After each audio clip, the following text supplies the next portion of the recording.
There is a moment in every story like this where everything changes. Not because the other person finally understands, not because the situation suddenly improves, but because something inside you stops participating in the cycle. There is a strange paradox people often notice after experiencing a relationship with a narcissistic pattern. The same person who seems to reject or even resent the empath is also unable to fully let them go. This isn't rooted in love in the usual sense, and it isn't purely logical either. It comes from a deep psychological clash between two very different emotional worlds. Empaths tend to operate with heightened sensitivity. They pick up on emotional signals, unspoken tension, and subtle shifts in energy that others miss or ignore. Narcissistic traits, on the other hand, often develop around inner emptiness and a fragile sense of self that depends heavily on external validation. Because of this, the empath becomes both deeply attractive and deeply threatening. The empath offers something the narcissist cannot generate internally: emotional regulation, attention, and a feeling of being seen. In their presence, the narcissist feels momentarily real, even powerful, but at the same time, that same presence reflects back everything they avoid facing: insecurity, shame, emotional dependency, and a fragmented inner identity. So the empath becomes both comfort and exposure at once. This is where the contradiction forms. The narcissist is drawn to the empath like a source of emotional survival, yet feels psychologically threatened by the truth that the empath unintentionally reveals. What feels like connection is actually a mirror dynamic. The empath reflects an authenticity the narcissist struggles to access, and that reflection creates both longing and discomfort. From a Jungian perspective, this resembles the conflict between persona and shadow. The empath often represents a kind of emotional wholeness, not because they are perfect, but because they are internally connected to their feelings. Jung's idea that awareness of the shadow is part of psychological growth helps explain why this dynamic becomes so intense. The narcissist is pulled toward what exposes what they have buried. In practice, this can look like addiction. Emotional attention, admiration, and care from the empath can create a strong reward response in the brain, reinforcing attachment. But because the narcissistic structure cannot sustain inner self-worth consistently, it keeps returning to the external source. The empath becomes a kind of emotional regulator, stabilizing inner chaos temporarily, but never permanently filling it. And because the relief never lasts, the cycle repeats. Idealization turns into discomfort, then devaluation, then withdrawal, and often return again. The empath is valued for the very thing that later becomes unbearable: emotional truth and depth. This is why the same person can be praised and pushed away in alternating waves. At a deeper level, what gets triggered is shame. The empath's authenticity highlights what the narcissistic ego cannot easily tolerate: the sense of not being whole, not being enough without performance or control. Instead of processing that discomfort, the ego often defends itself by attacking or distancing from the source of it. The turning point often comes when the empath stops reacting in the usual emotional way. When they no longer chase, over-explain, or overgive, the dynamic shifts. Without constant emotional feedback, the narcissistic structure loses its usual reference point. The mirror no longer responds as expected. This creates confusion, then escalation attempts, reappearing, blame shifts, emotional appeals, or attempts to restart the cycle of closeness. Not because the connection has become healthier, but because the loss of emotional supply feels destabilizing. What is feared is not just losing the person, but losing the emotional regulation they provided. Eventually, when the empath begins to choose themselves and step out of the cycle, the dynamic loses its power. What remains is distance, clarity, and the end of emotional dependency disguised as connection. And when we examine each of these patterns closely, one thing becomes clear: they are not driven by love, but by fear. Deep existential fear. Fear of being exposed, fear of abandonment, fear of insignificance, and fear of confronting the emptiness they keep buried inside. That is why their return is never about genuine connection. It is about need, not love; about lack, not care. The first tactic is emotional hoovering through phrases like, "I miss you," or "You're the only one who understands me." This is not heartfelt expression. It is an instinctive pull, similar to withdrawal behavior in addiction. They say what they believe will reattach the empath emotionally. Psychologically, this works by reactivating emotional memory and pulling the empath back into the old dynamic. Then comes nostalgic hoovering. They bring up shared memories, old pictures, songs, or intimate moments. Not because those memories are deeply valued in a healthy way, but because they trigger emotional recall. They are trying to reawaken feelings stored in the empath's emotional system so attachment can restart. Next is victim positioning. They express loneliness, regret, or helplessness, often saying things like, "No one understands me," or "It's all my fault." But this is rarely true remorse. It is emotional performance designed to activate the empath's compassion and responsibility reflex. When that doesn't work, the tone often shifts into reversal attacks. Suddenly, the empath becomes the problem. You've changed. You're cold. You don't care. The goal is simple. Trigger guilt, because guilt is one of the easiest emotional entry points back into connection. Another pattern is silent punishment.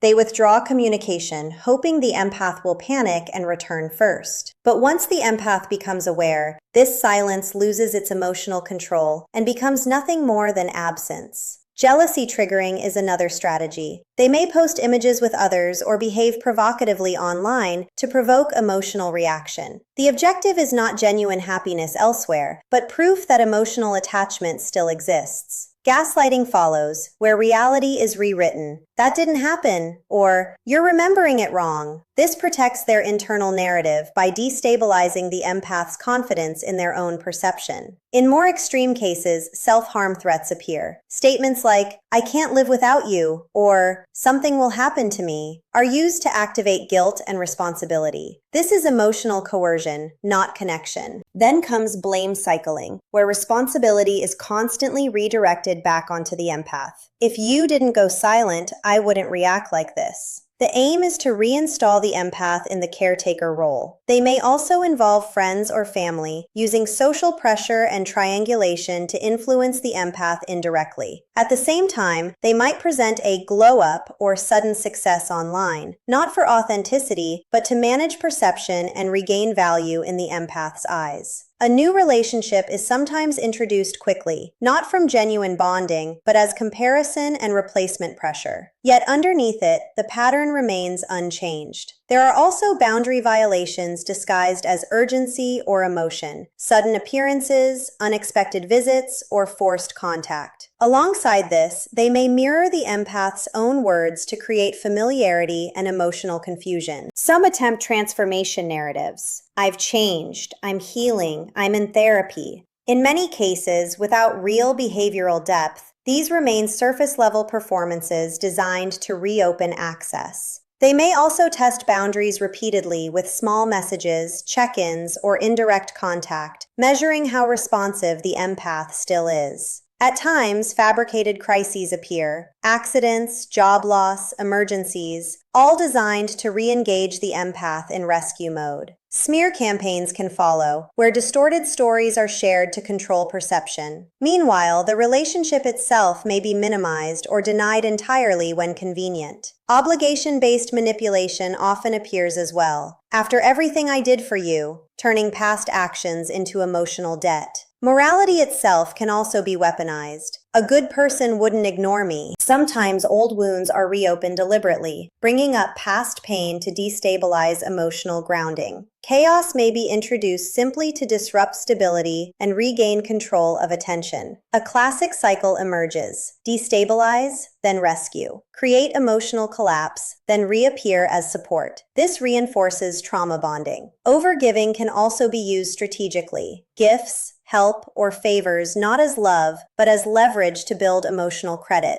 Even when introspection is expressed, it often lacks depth. When asked for specifics, it may dissolve into vagueness. And in more advanced stages, spiritual language is used. "We are destined. We are connected energetically," not from understanding, but from emotional targeting. All of these patterns serve one core function: restoring emotional access. Because when the empath becomes silent, the system they relied on for emotional regulation collapses. And what follows is not just emotional discomfort, but a deeper internal destabilization. First, a loss of control creates panic-like symptoms: restlessness, obsessive thinking, constant monitoring. Not because of love, but because the reference point has disappeared. Then identity confusion follows. Without external reflection, their constructed self weakens. Monitoring behavior increases, checking social media, signals, and indirect updates, trying to regain emotional orientation. Suspicion builds. Silence is no longer seen as healing, but as hidden intent. So narratives are created to explain it. If silence continues, chaos is introduced deliberately to provoke response. When that fails, withdrawal symptoms emerge. Dopamine depletion that leads to compensatory behaviors and replacements. Over time, the story is rewritten to preserve self-image. Roles are split into good and bad, and new dynamics are introduced to restore internal balance. Others may be pulled in to apply pressure or recreate emotional access. Eventually, even introspective language is reused as a tool of re-entry, and when that fails, emotional dysregulation deepens further. But regardless of the variation in tactics, the core remains the same, a repeated attempt to restore control over the emotional mirror they lost. And when the empath fully steps into healing, the entire structure collapses quietly. Not through confrontation, but through withdrawal of participation. At that point, the empath no longer reacts from pain, confusion, or obligation. They begin to see clearly what belongs to them and what was projected onto them. The emotional burden that once felt like love is recognized as misplacement of responsibility. And when that realization stabilizes, something fundamental changes. The empath stops carrying what was never theirs to carry. Without reaction, without emotional access, without validation loops, the narcissistic structure loses its anchor point. Not because the empath attacks it, but because they no longer sustain it. This is the moment where silence becomes final, not as punishment, but as separation. And in that space, one thing becomes unavoidable. The empath continues forward, while the cycle that depended on them no longer has a place to continue. What you're describing is the point where the empath is no longer operating from reaction, but from awareness. It's not about a new relationship or replacing someone else. It's about a shift where the empath becomes internally complete enough that they stop outsourcing their stability, validation, or emotional grounding. From a Jungian lens, this can be understood as a kind of separation from projection. The empath is no longer unconsciously holding the emotional material of the other person. When that happens, the dynamic changes fundamentally. The other person is no longer experienced through emotional fusion, but through clarity. And in that clarity, the old patterns stop having access.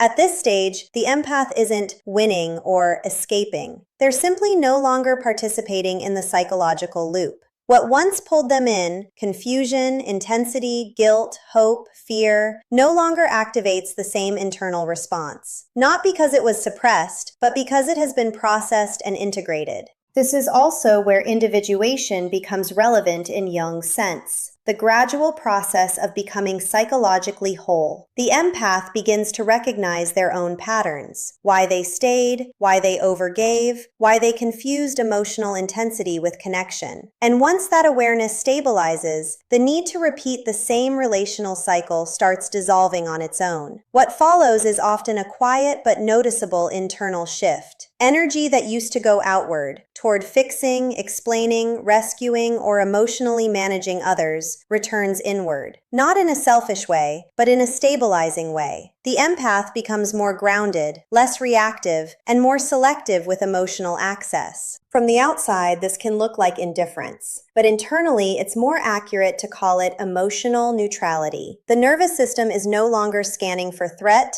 meaning, or attachment in the same way. Old triggers lose their charge. Patterns that once created urgency now feel familiar and empty of meaning. At that point, the other person is no longer held in a central psychological position. They are no longer the source of confusion or emotional gravity they once were. They become simply part of a past experience that has already been understood. This is where the shift becomes irreversible. Not because something dramatic happens externally, but because internally the empath is no longer accessible through the same emotional pathways. The entry points that once allowed influence, guilt, longing, hope, fear, no longer produce the same response. And that is what changes the dynamic more than anything else. Not punishment, not revenge, not confrontation, but absence of reactivity. In psychological terms, this resembles what happens when the brain decouples an emotional trigger from its reward or threat response. The stimulus may still exist,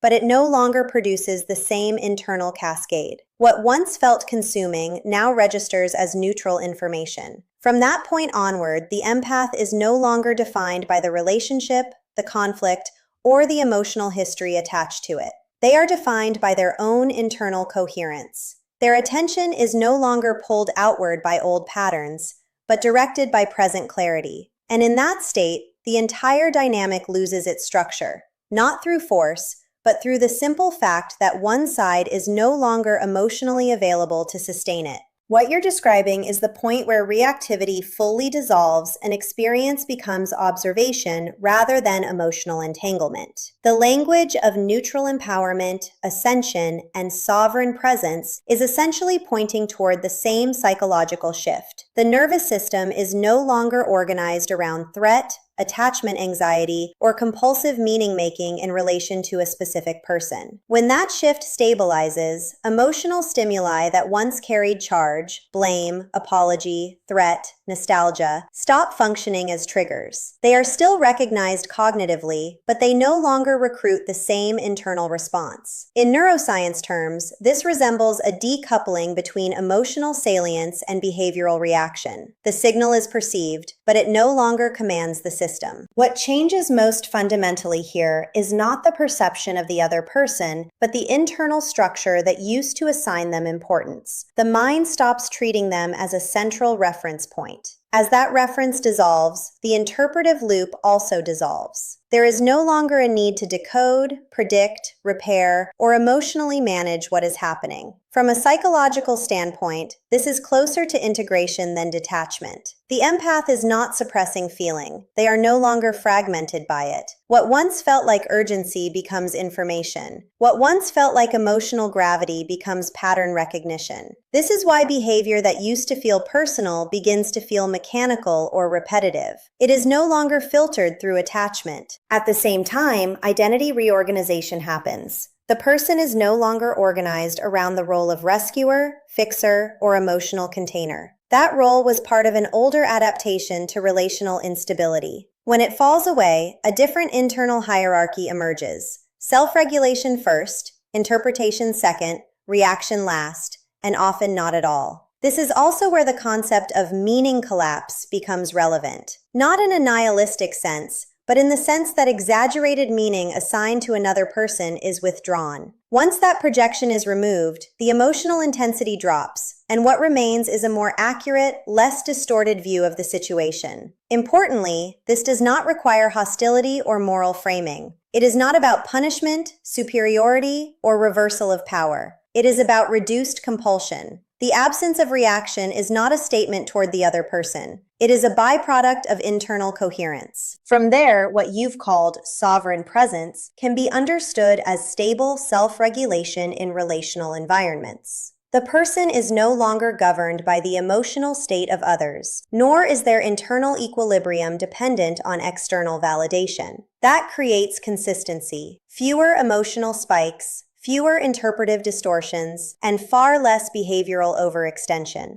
In attachment terms, this resembles a shift toward secure autonomy, where connection is possible but not compulsory, where distance is tolerable, and where emotional intensity is no longer mistaken for emotional truth. The broader arc you've described, silence, neutrality, ascension, and then stable presence, can be reframed simply as this: the gradual replacement of reactive identity with integrated identity, one that no longer organizes itself around managing others, but around maintaining internal clarity. At that point, relationships stop being arenas of psychological survival and become contexts of choice. Some connections continue, others fall away, but none of them define the self in the same way they once did. In the end, the entire journey comes down to something far simpler than the psychological layers, the theories, or the patterns once used to explain it. It is the moment a person stops abandoning themselves. Not because they learned how to win against someone else, not because they became stronger in reaction to pain, but because they finally stopped organizing their life around those who could not meet them with clarity, consistency, or emotional depth. What once felt like confusion slowly becomes understanding. What once felt like intensity slowly becomes recognition of patterns. And what once felt like love mixed with chaos is seen for what it was, a place where self-abandonment kept repeating itself in different forms. The turning point is never really about the other person. It is about the return of attention inward. The moment energy is no longer poured into fixing, decoding, or surviving someone else's emotional world, it begins to return home. And when that happens, the story loses its grip.